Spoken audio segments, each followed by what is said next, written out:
विषयाचं नाव आहे यांचं आपलं बरं असतं. अनु, ए अनु, बस कर तुझे चाळे. अभ्यास पूर्ण झाल्याशिवाय मी तुला खेळायला जाऊ देणार नाही.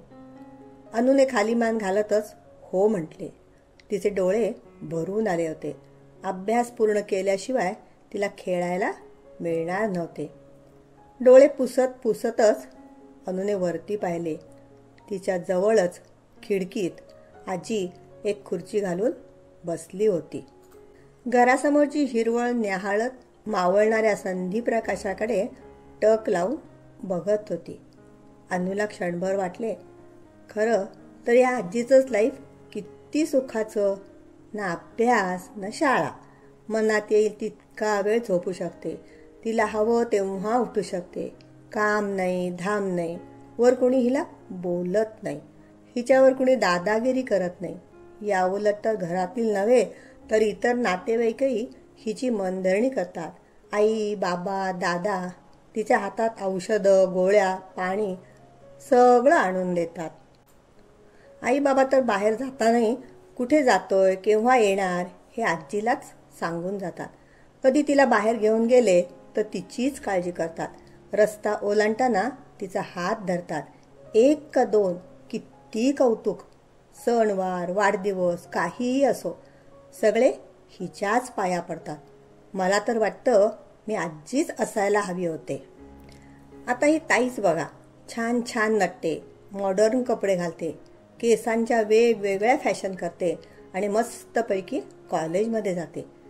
तिला युनिफॉर्म नाही, तिला होमवर्क नाही आणि मनात येईल तेव्हा कॉलेजात दांडीही मारते. तिला अभ्यास कर असं कोणी सांगतही नाही. म्हणून तिच्याकडे बघितलं की वाटतं ताईसारखं मोठं व्हायला हवं. मग मज्जाच मज्जा. संध्याकाळ झाली आणि बाबा घरी आले. आई हातात पाणी घेऊन समोर उभी. त्यांच्या आवडीचा खाऊ तर आधीच करून ठेवलेला. बाबा हातपाय धुतात, फ्रेश होतात आणि मग आराम खुर्चीत मस्त आराम करतात. आई त्यांना खायला दे दिवसभराच्या महत्त्वाच्या घटनांचा वृत्तांत देते. बाबांचं पण खूप छान आहे. आरामशीर लाईफ.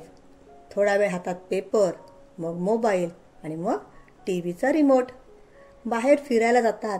हवी तशी मनसोक्त वस्तूंची खरेदी करतात. कुणी त्यांना अडवतही नाही आणि हिशोबही विचारत नाही.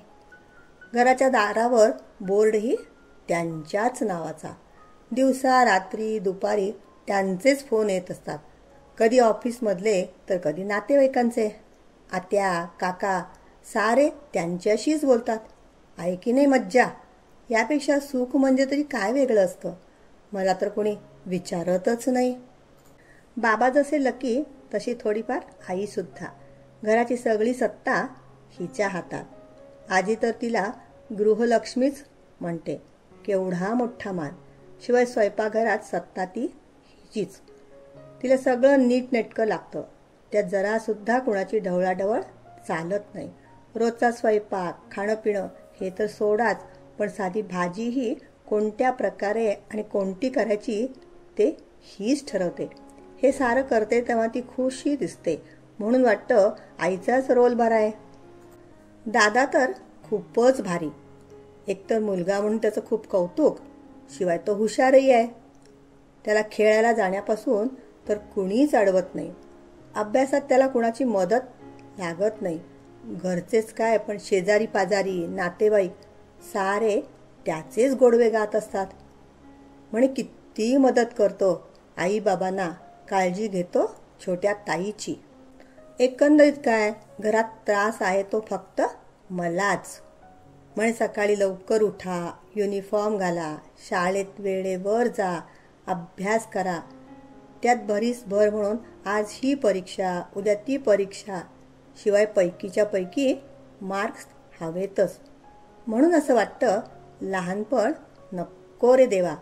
कर लवकर मोठं आणि मिळव निवांतपणा. धन्यवाद.